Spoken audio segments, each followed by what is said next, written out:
jambo la 5.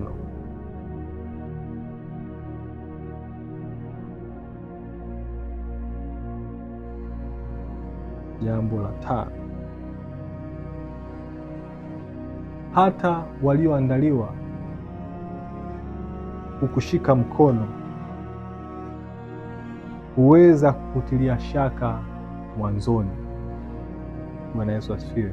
Hata watu wa hatima yako huenda wakakutilia shaka mwanzoni. Mwendelezo katika maombi na kufanya yanayokupasa ndiyo ufunguo wako. Bwana Yesu asifiwe. Unaweza ukawa umetumwa kabisa na una msukumo mzuri kabisa wa Mungu kwenda kufungua biashara kule Kilwa, sawa, kufungua biashara fulani pale Dodoma. Bwana Yesu asifiwe. Na ni kitu kizuri kabisa, na ni hiyo haja tumeona kwenye Wafilipi hapo, hiyo haja imewekwa na Mungu kabisa mwenyewe ndani yako. Bwana Yesu asifiwe sana. Pamoja na hilo, unaweza ukafika pale na mazingira ya kukataa, sawa, na watu wakawa naona umeshafungua na biashara yako nzuri na muonekano mzuri kuliko wengine, lakini watu wanapita wanaenda kwa mtu ambaye alikuwa yuko siku nyingi na ni wa kawaida kabisa. Kitu gani ambacho najaribu kukwambia? Hata wale watu walioandaliwa kukushika mkono huenda wakakutafsiri tofauti, sawa, ila kukaza kwako kwenye maombi ndipo kutafungua hiyo njia ya wewe kuweza kupokeleka.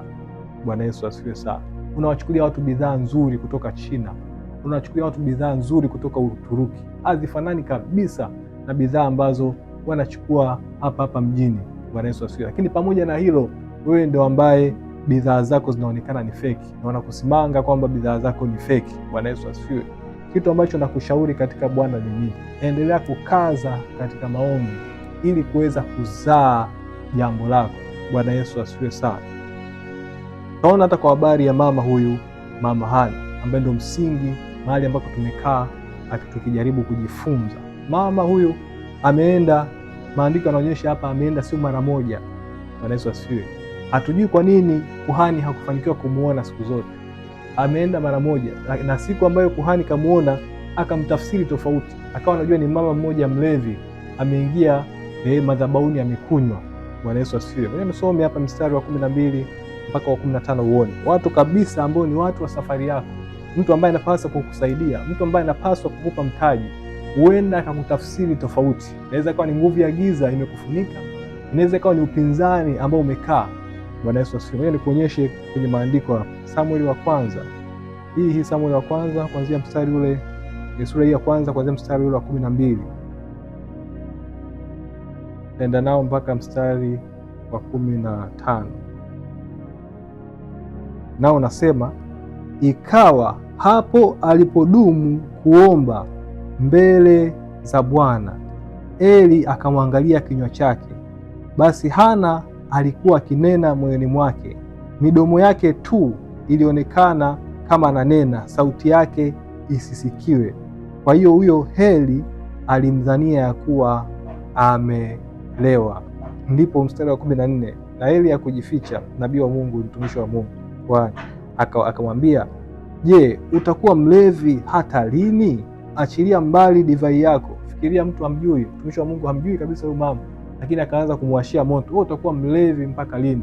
Kama tafsiri tofauti kabisa, mama wa watu ambaye alikuwa anaugua, anatamani Mungu ampatie mtoto. Bwana Yesu asifiwe.